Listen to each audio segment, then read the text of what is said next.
God is real. The Bible is extremely legitimate.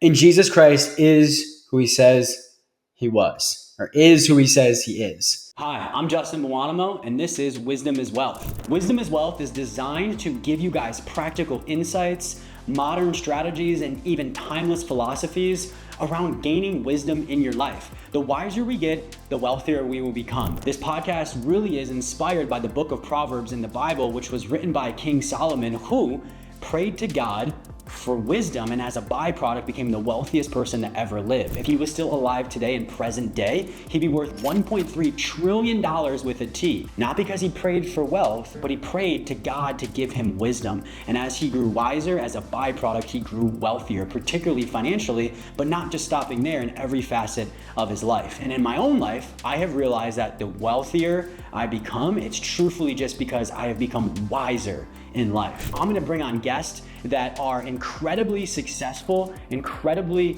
amazing human beings, and have an amazing financial wealth that they've grown for themselves. And they're gonna share wisdom on their life experience in totality in hopes that something becomes valuable for you to implement in your process, in your life, and in your journey, and see how wisdom truthfully is wealth.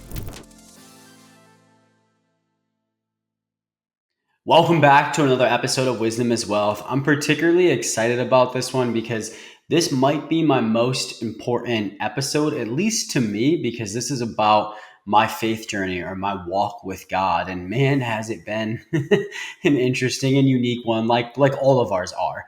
But today's episode title is titled From Atheist to Christian, my faith journey. And so atheism was definitely a part of the journey for a couple of years, but let's go all the way back because it wasn't the beginning. And so actually, before I do that, let me kind of tell you a little bit about where this message was inspired from. Obviously, just naturally, where I think at some point in some time, I really wanted to share, my salvation journey and my walk with Jesus.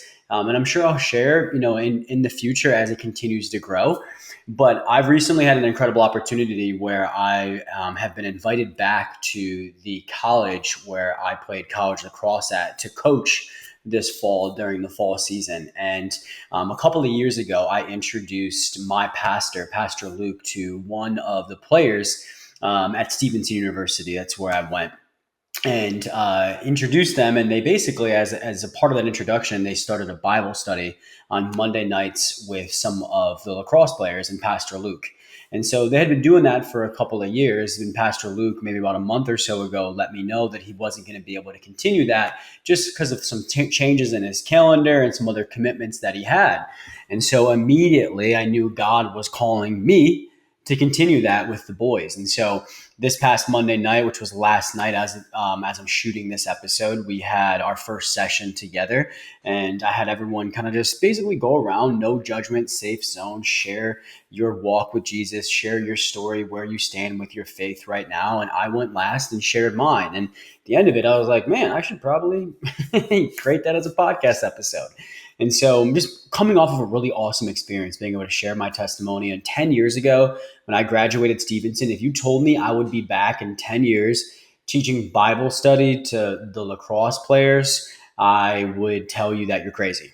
But it's just amazing how God works. And I've really learned in life that our journey has absolutely nothing to do with us and everything that God wants to do through our story to help other people.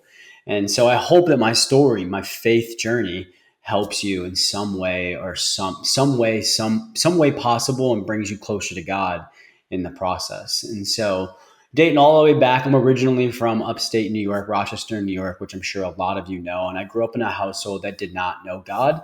We maybe went to church every once in a while. We, identified as Catholic. My mom was brought up in the Catholic Church, and I think that she did, have a decent relationship with God. But for many reasons, it just wasn't really taught in the household.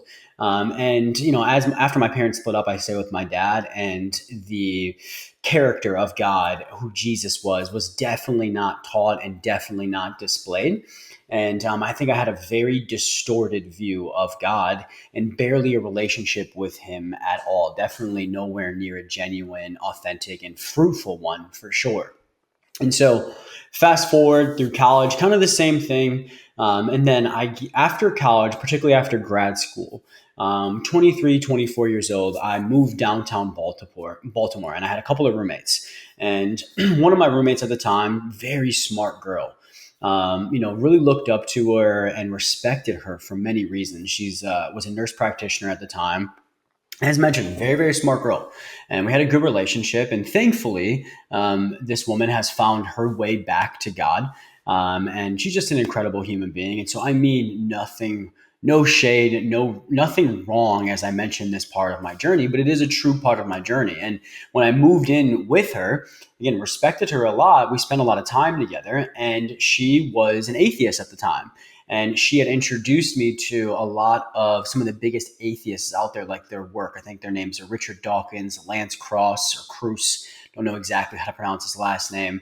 But, a lot of the content that she was showing me in a way was making sense. And I think at the time I was looking for reasons to deny God, because I was looking at God in a very similar fashion as I think I looked at my earthly father. And I had just such a distorted view of him. And it was easier for me to run from him than it was for me to pursue him and understand and surrender my ways.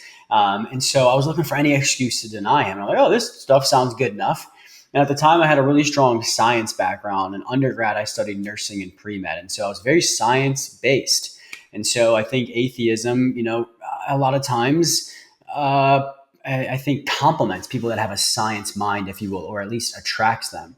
And at the time, I was also working at Johns Hopkins Hospital. And while it wasn't said out loud, I got the sense that a lot of the doctors that I worked with were atheists based off of some of the things that they indirectly said. And, there was just never any talk about God, never any talk about Jesus. And there was actually a couple of times where a couple of the doctors made jokes about Jesus. So while they didn't directly say that they were atheists, a lot of them were, and not all of them, but I got the sense from a lot of them. And again, I really looked up to these people. These are Johns Hopkins Hospital doctors. These are the best doctors in the world, and honestly, some of the best individuals in the world. And I just idolized them in so many different ways. And so, these are some of the smartest people in the world, and they don't believe in God, then of course, God can't be real. Of course, Jesus has to be fake. The Bible has to be, just a whole bunch of bogus. And so for a couple of years, you could say I was an atheist.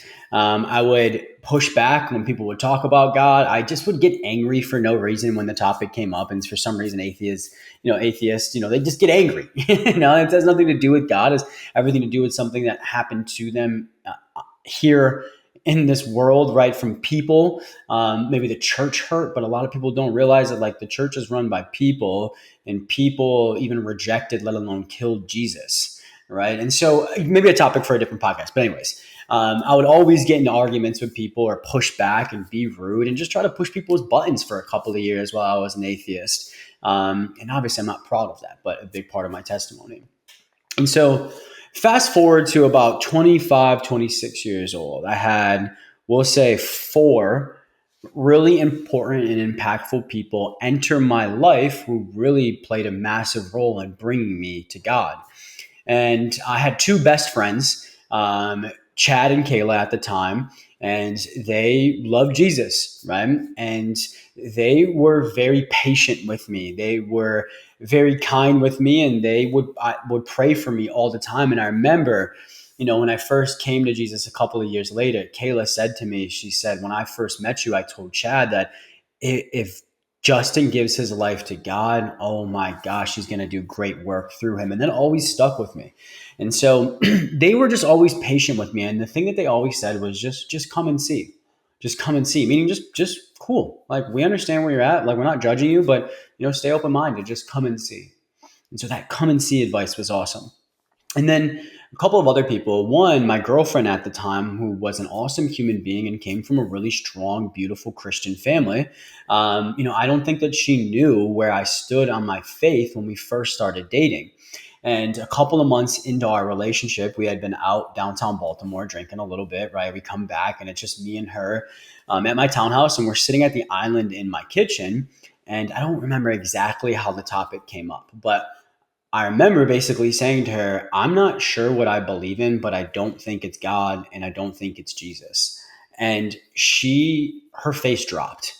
She basically, what her face said to me was, wow, I'm dating an atheist and I'm a Christian. Well, my family is just a beautiful, awesome Christian family. We love Jesus, right? Like, what am I supposed to do here, right? What are my parents going to think? Am I making a mistake? What happened here?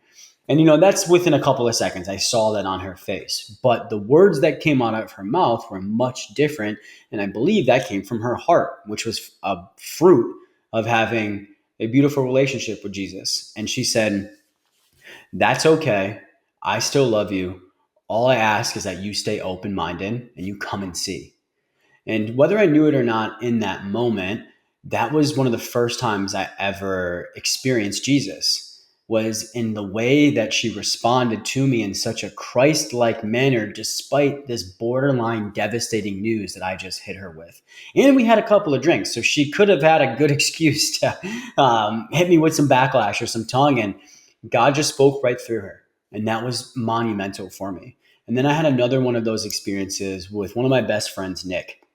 Um, Beautiful human being. He's one of the elders at his church. He married the pastor's daughter, great woman by the name of Janelle, and they're just an awesome couple. And I'd say probably, maybe about 8, 9 years ago now, back when I was 26, right before I came to Jesus. We were out one night back in Rochester, where I'm originally from, and we're out playing darts, having a couple of drinks with the buddies. And I said to Nick, trying to provoke a response, to be honest with you, a negative one, maybe even an argument, right? I said to him, Nick, God's not real, man. Don't hit me with all that stuff. I work with the smartest doctors, smartest people in the world, and they don't believe in God. It's just fake, man. It's fake. And I'm almost like pushing for an argument. And he took a second to respond, and he looked at me and he said, that's okay, brother. I don't judge you. You know I love you.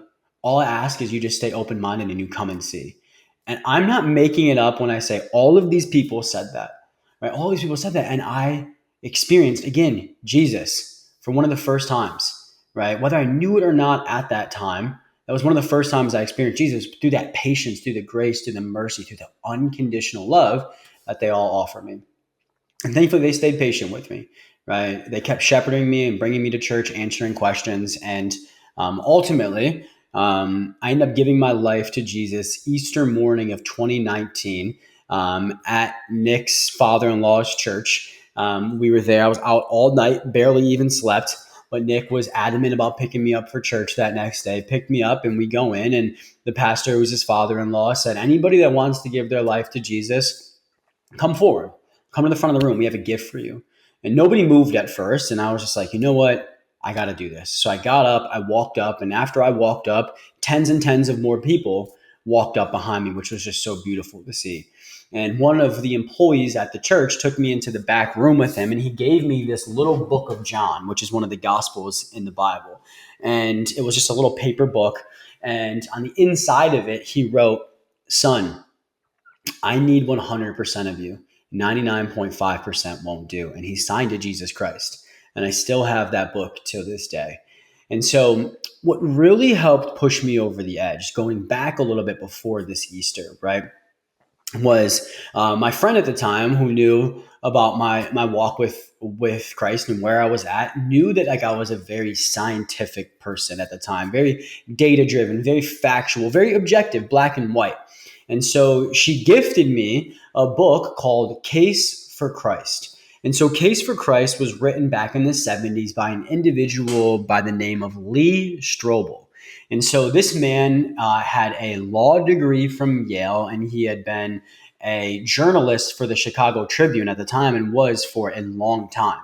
And so what I'm saying is this man had very good investigative skills. So hang on to that for a second.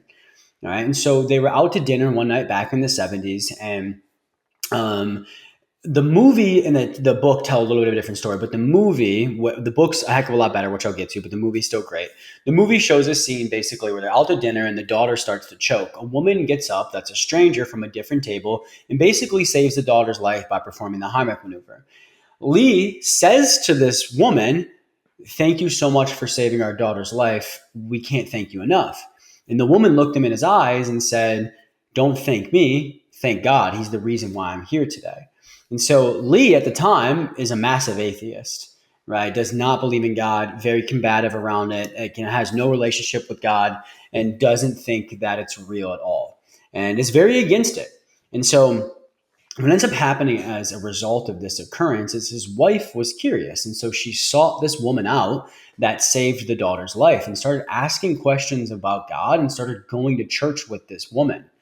After a couple of weeks of this happening, Lee finds out and he is pissed, to say the least. And so basically, he's like, I'm going to take some time off from work. I'm going to use my own time, my own energy, my own skills, my own money, and I'm going to fly around the world and I'm going to interview the top experts on Christianity. I'm going to use my investigative skills from my Yale law degree and my experience as a journalist at the Chicago Tribune, and I'm going to debunk Christianity, and I'll be back on Monday.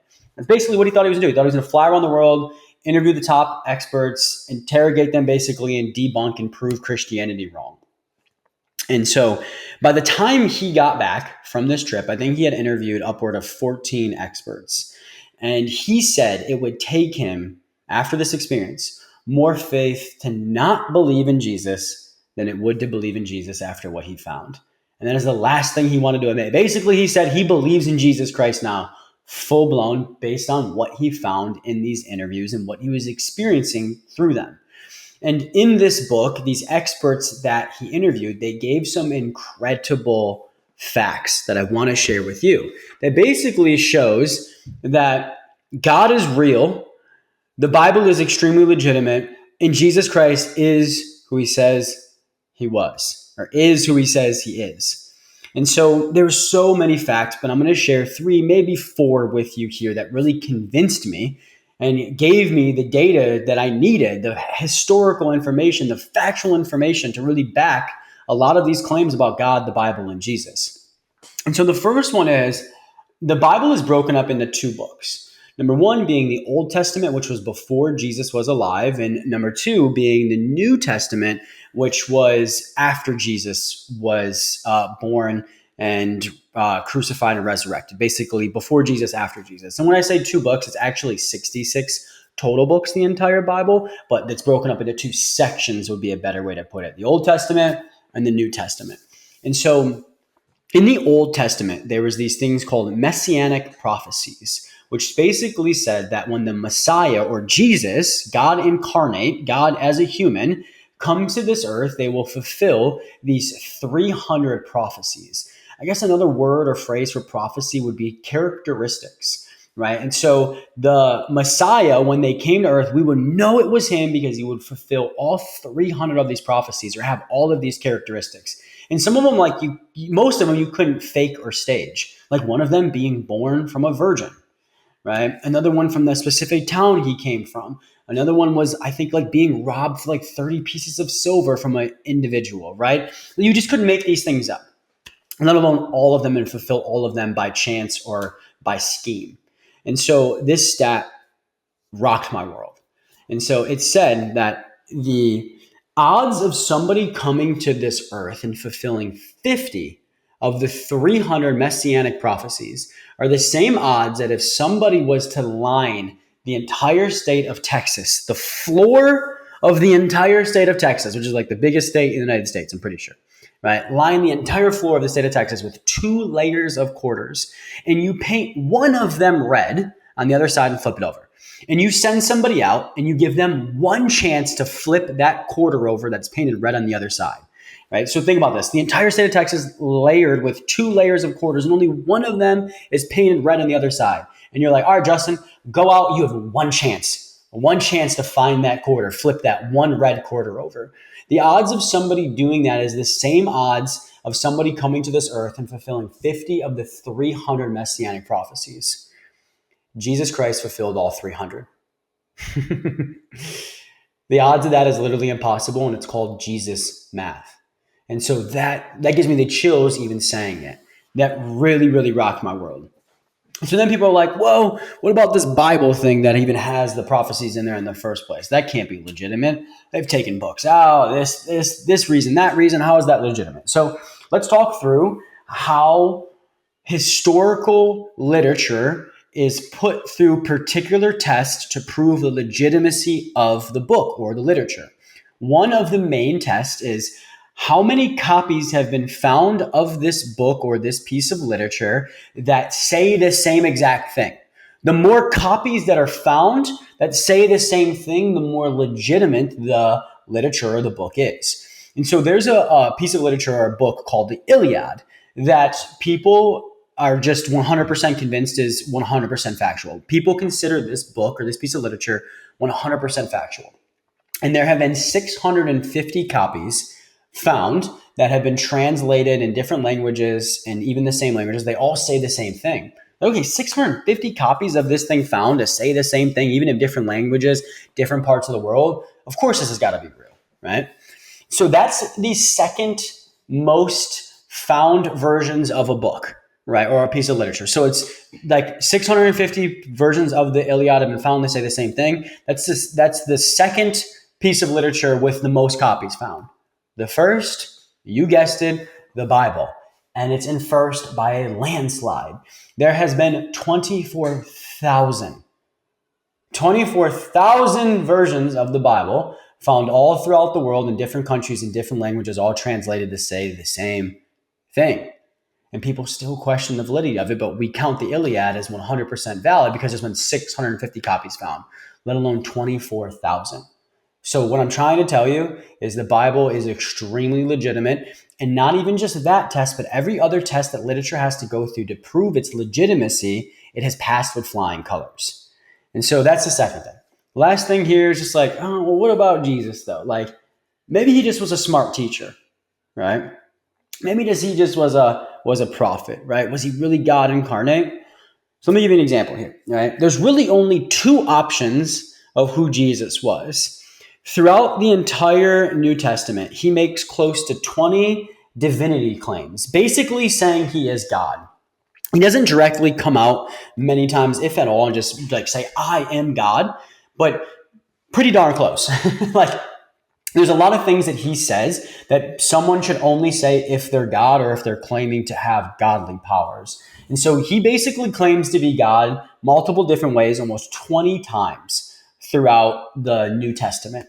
And so think about it this way. Think about if I was on this episode right now, right, and just claimed I was God 20 different times.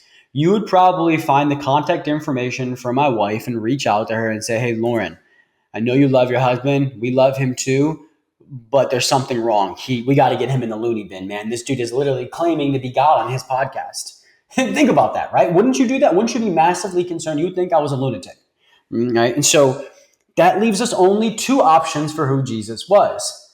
He either was a narcissistic, lying psychopath, or he was God. And so I refuse to believe that Jesus was a narcissistic, lying psychopath. So what does that leave us with? That he was God, that Jesus is who he says he is. And so I wanted to share those facts because they really moved me. But what moved me the most was the advice that actually these experts gave to Lee Strobel at the end of the interviews. Majority of them said, Lee, we can give you these facts all day long, man, and they are true. They should be convincing. But the number one thing we can tell you is to implement it in your life and watch God move. And that's what I've done over the years. I have not been perfect. Man, I am just as broken as the next person, right? But what I've done is I've committed my life to Jesus and committed my life to God over the years. And it's what I have found to be most important. You cannot convince me anymore. Probably my faith could grow deeper. But what I mean is you cannot convince me anymore that God is real. I'm so convinced. I'm so convinced that God is real for so many different reasons, right? And so I can hit you with these facts all day long, right? But keep implementing it in your life, right? That is the best thing you can do. And so I wanted to share my testimony. It's a very unique one. There's some other parts to it as well, and it's growing every single day. But that is my story. That's my walk with God. And I tell people at best, your salvation journey, your walk with God is going to be this beautiful dance of 4 steps forward, 2 steps backwards at best, right? But there's nothing more worth pursuing. And so as always, but actually most importantly, or maybe the most out of any episode, I hope that this was valuable for y'all. If you think this would help somebody, share it with them. If you haven't subscribed or what is the word, I guess, for, I guess, downloaded. I forget the nomenclature, if you will, for the podcast platforms, but I believe it's downloading, rating, whatever you can do to support the podcast. If this is valuable to you, we would appreciate any support you give. We love you, and I appreciate you, and I hope this serves, and we'll see you in the next episode.